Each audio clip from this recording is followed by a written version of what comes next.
If we were to make a statistical ranking of America's most iconic junk foods, the legendary moon pie would absolutely qualify as a heavyweight contender worthy of the Hall of Fame. The story goes back to 1917, the year the United States ended its isolationist stance and officially sent expeditionary forces to join the Allied powers in World War I. That same year, in the state of Kentucky, a hard-working coal miner, after a long day of labor, once made a wish to a salesman from the Chattanooga bakery. He said he wanted a delicious snack cake that was as big as the moon. Unexpectedly, after returning to headquarters, that serious and dutiful salesman actually reported this simple, almost childlike idea to his supervisor. After layers of internal reporting and discussion, this highly efficient family-owned company began to think seriously about the proposal. Against the backdrop of a world war, if they could create a snack cake aimed mainly at the vast blue-collar working class, something large, filling, cheap, and easy to store, perhaps it really could stand out in the market. And so, very soon, a solid little cake was introduced. It sold for only 5 cents, yet measured 4 inches across. It consisted of 2 thick Graham-style cookies with a fluffy marshmallow filling in the middle, all wrapped in a thick chocolate coating. The name Chattanooga Bakery chose for it came directly from that miner's wish for a cake as big as the moon. It was called the moon pie. For the working people of the American South at the time, the moon pie was almost the best thing one could pull out of a pocket during a short break. By the 1950s, moon pie had joined forces with RC Cola, a distinctive carbonated drink from Georgia, and the two became the standard lunch pairing of Southern factory workers. At the time, a country singer nearly 2 meters tall named Bill Lister even wrote a popular song called "Give Me an RC Cola and a Moon Pie." That alone shows how deeply this snack had settled into the hearts of Americans. By the late 1960s, vending machine culture in the United States had become increasingly mature. But the original moon pie was not thick enough, so it often got stuck in the rotating mechanism of vending machines and failed to drop properly. To avoid this problem, the manufacturer simply gave the moon pie a double upgrade. Instead of 2 cookies, it now used 3. Instead of 1 layer of marshmallow, it had 2. This size-driven upgrade, combined with the rise of cheap, high-fructose corn syrup in the food industry, further intensified the moon pie's unhealthy qualities: high sugar, high refined carbohydrates, and low protein. It's said that the American Heart Association once recommended that daily sugar intake should not exceed 25 grams, yet a single moon pie contained around 20 grams of sugar. But these unpleasant facts did nothing to stop Americans from loving it. In the 1970s, the snack expanded beyond its original chocolate flavor and began introducing other varieties. Its popularity remained steady in the market. In fact, since 2008, in New Year's celebrations in Alabama, people have lowered a giant electronic moon pie more than 3 meters tall from a building at midnight. This has become a fixed local tradition. It is admittedly a rather magical thing. Now, let us move to November 2012. Interstate Bakeries, once a dominant force in the American baking industry, finally declared bankruptcy. But just as this company was about to close the curtain on more than 80 years of history, Time magazine awarded the crown of most iconic junk food to one of its products, the famous snack cake known as Twinkies.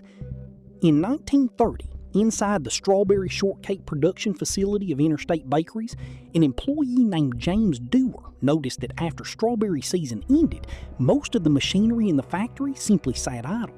So he came up with an idea.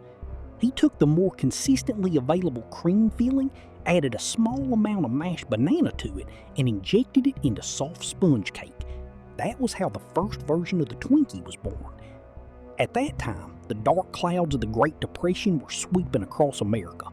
For a mass-produced snack made mostly from cheap bulk commodities like sugar, oil, and flour, this was almost a heaven-sent opportunity. A package of 2 Twinkies sold for 5 cents and became one of the best ways for Americans to buy a sweet dessert with very little money. Then, just as the economic winter began to fade, the flames of World War II arrived. Even the small amount of banana used in Twinkies became a relatively luxurious and scarce ingredient. But the company's temporary replacement, a vanilla cream flavor, unexpectedly became a huge success. From a flavor perspective, vanilla is perhaps the most famous sweetener of Western desserts. It made Twinkies smell better, taste sweeter, and feel smoother during a time of ingredient shortages. It also made the filling cheaper, easier to produce, and easier to preserve. So this passive wartime adjustment became, in reverse, the brilliant stroke that pushed Twinkies toward classic status. As a cheap snack that accompanied America through two painful periods, the Great Depression and World War II, Twinkies were neither refined nor perfect, but they could genuinely awaken the collective memory of an entire generation. Because of this, Twinkies later left special marks on many aspects of American society. For example, in the legal world, Americans created an informal phrase called the Twinkie defense. It originated from a murder case in 1979. At the time, the defense lawyer argued that the defendant had normally been extremely disciplined, but on the day of the crime, he suddenly ate a Twinkie. The lawyer tried to suggest that this unusual behavior showed the defendant's mental state might have been disturbed. This almost laughable defense strategy later became a famous cultural reference. The phrase Twinkie defense came to mean an attempt to reduce responsibility by using an absurd excuse. In popular culture, Twinkies also appeared again and again. In Ghostbusters, Dr. Egon Spengler used a Twinkie to explain the level of supernatural energy. In Die Hard, Sergeant Al Powell was seen on Christmas Eve sweeping up Twinkies inside a 7-Eleven. Later, animated series such as The Simpsons and Family Guy, as well as the 2009 film Zombieland, all created specific jokes or storylines around Twinkies. But perhaps the most famous example came from the 2008 animated film WALL-E. In the film, the little robot WALL-E feeds a perfectly wrapped Twinkie to his cockroach companion Hal. This scene is famous because it perfectly captures one of the most classic urban legends about Twinkies. Because early Twinkies were seen as masterpieces of industrial food production, and because their sugar, oil, and preservative content seemed absurdly high, people believed that over long periods of storage, they would only dry out and harden, but never mold or rot. And so, the legend was born. Twinkies could survive until the end of the world. Of course, the manufacturer has repeatedly denied this. They stated that the original maximum shelf life of Twinkies was only 26 days.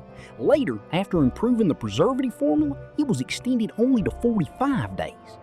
But perhaps because their extremely high value for money during the Great Depression and World War II left such a deep impression, people still preferred to believe in the legend of the immortal Twinkie.